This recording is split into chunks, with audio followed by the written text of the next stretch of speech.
Hello dear students, now we are going to solve question number 69 from 11th entrance test paper 2020-21।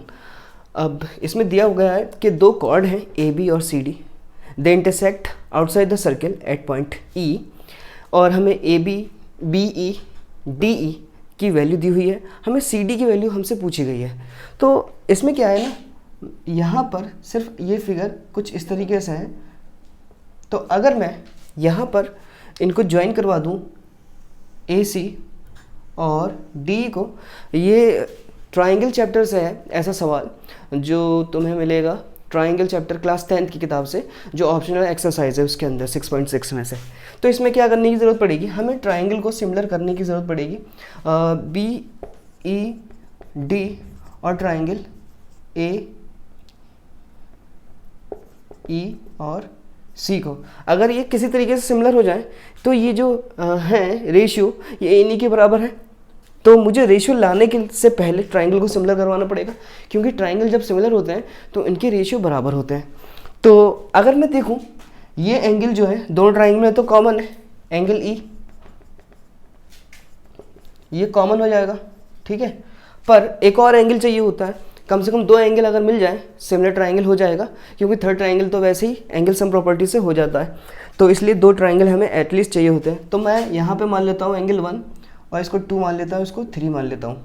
हमें पता है कि A B C D, जो A B D C है वो एक साइक्लिक कोऑर्डिनेटर है, क्योंकि इसके चारों, इस कोऑर्डिनेटर के चारों vertices on the periphery on the perimeter of the circle पे है। तो इसका मतलब ही साइक्लिक हो गया। और हमें पता है साइक्लिक कोऑर्डिनेटर के ऑपोजिट एंगल का जो सम होता है, यानी एंगल 1 एंगल 2, ये 180 हो जाएगा। ये याद रखने वाली चीज़ है, थ्योरम है ये क्लास 9 की।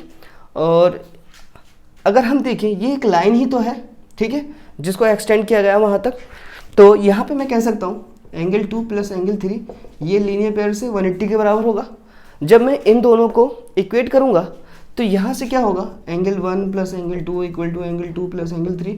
इक्वेट करने से ये एंगल 2 कैंसिल आउट होगा और एंगल 1 जो है बराबर आ जाएगा एंगल 1 3 के, यानी इन दोनों ट्राइंगल के अंदर एंगल 1 3 के बराबर आ गया।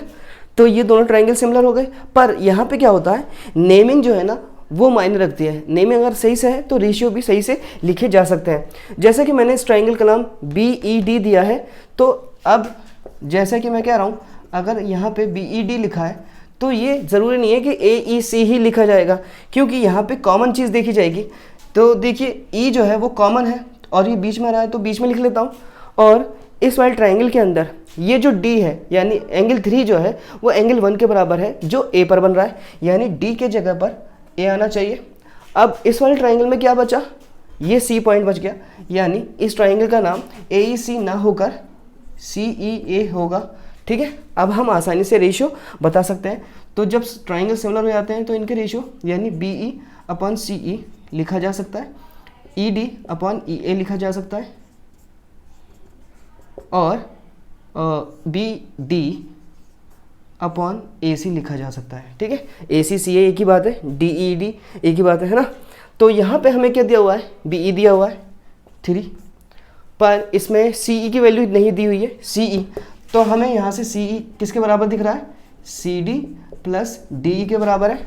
तो यहाँ से मैं सी ई की जगह पर C D plus D E लिख लेता हूँ, equal to D E E D एक ही बात है, तो डी ई की वैल्यू दी हुई है 3.5 डिवाइड बाई ए ई की वैल्यू नहीं है, तो यहाँ ए ई किसके बराबर है, A B plus B E के बराबर है ना, A B plus B E के बराबर ये पूरा ए ई है। तो यहाँ पे लिख लेता हूँ मैं A B plus B E. अब यहाँ पे जो चीज़ मालूम है, जैसे डी ई मालूम है कितना है 3.5 है, तो मैं लिख लेता हूँ आगे 3 C D plus 3.5 equal to 3.5 A B की वैल्यू 11 है, और ये कितना है डी ई की बी ई की वैल्यू 3 है ना।